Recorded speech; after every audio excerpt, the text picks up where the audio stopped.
नवासी। देव दर्शन या साधु दर्शन के लिए जाते समय खाली हाथ नहीं आना चाहिए।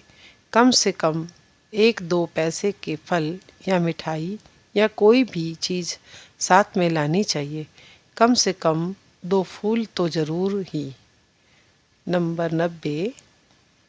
सांसारिक ज्वाला यंत्रणा, अनन्याय, अत्याचार, मनोमालिन्य, झगड़ा, अशांति आदि की बातें लगातार सोच सोच कर और हाय तौबा करते हुए मन को अवसन्न न करो।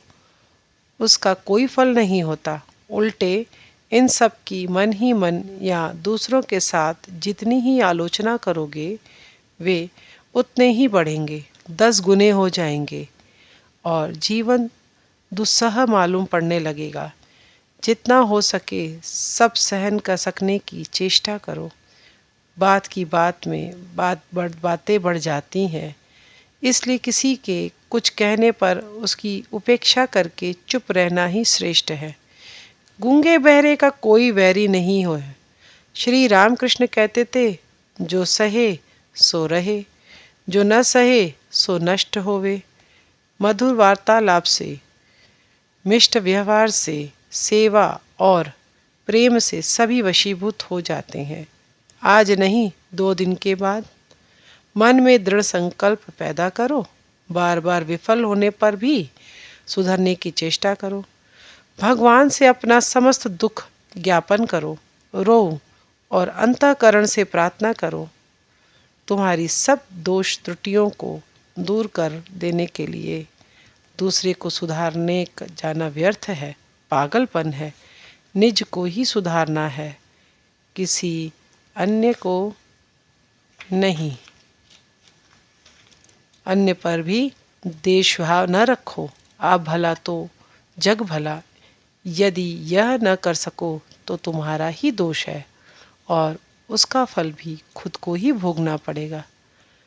तुम्हें उससे कोई भी छुड़ा नहीं सकेगा। नंबर 91। विषयों की ओर या किसी के भी प्रति आसक्ति या ममत्व बुद्धि ही समस्त संसार बंधन का मूल कारण है।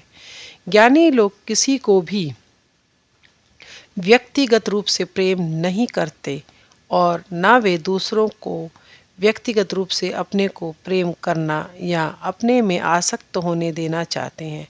स्वयं मुक्त हैं, इसलिए वे किसी को भी निज के प्रति माया मोह में नहीं फंसने देना चाहते। वे अपनी आत्मा को, भगवान को सभी में देखते हैं, अतः समस्त जीवों पर उनका समान प्यार और स्नेह होता है। उनके प्रेम में देह और इंद्रियों का कोई संबंध नहीं, काम गंध नहीं। ज्ञानी ही प्रकृत प्रेमी होता है और प्रकृत प्रेमी ही ज्ञानी। नंबर 92। त्याग, प्रेम और पवित्रता भगवत प्राप्ति के उपाय हैं। इसका परस्पर अंगांगी संबंध है। एक होने पर दूसरे 2 भी अवश्य होते हैं। सब विषय वासनाओं से वितृष्णा, सब जीवों के प्रति प्रेम और आत्मीयता का बोध और अंतर्बहि मनसा वाचा कर्मणा पवित्र हुए बिना प्रेम स्वरूप, पवित्रता स्वरूप परमेश्वर को प्राप्त नहीं किया जा सकता। अंतःकरण में पवित्र विचारधारा अविरत बहती रहे, इसका प्रयत्न करने से कुचिंता, कुप्रवृत्ति सब दूर भाग जाती हैं। चरित्र और मन ऐसे ढल जाते हैं कि उनके द्वारा कोई कुकर्म, कुचिंता, द्वेष, हिंसा आदि संभव नहीं होते। ऐसे व्यक्तियों के भीतर से एक ऐसे तेज और शक्ति का प्रकाश होता है कि उनके संपर्क में आने वाला असाधु साधु हो जाता है, नास्तिक भी भगवत भक्त हो जाता है और संसार के तापों से परितृप्त पुरुष शांति का अधिकारी हो जाता है। नंबर 93। पाप और पारा जैसे छिपाए छिपते नहीं, वैसे ही प्रेम और पवित्रता भी छिपे नहीं रहते। आग को क्या कपड़े में से ढक कर रख सकते हैं? जिसका अहम मम कुछ बचा ही नहीं, अपना पराया कुछ नहीं, वह अपने को लोगों की निगाह से चाहे जितना बचा कर रखे, उसके भगवत प्रेम की बाढ़ में सारा संसार डूब जाता है। वही धन्य है जो ऐसे ब्रह्मज्ञ पुरुष का आश्रय और उनकी कृपा प्राप्त करता है।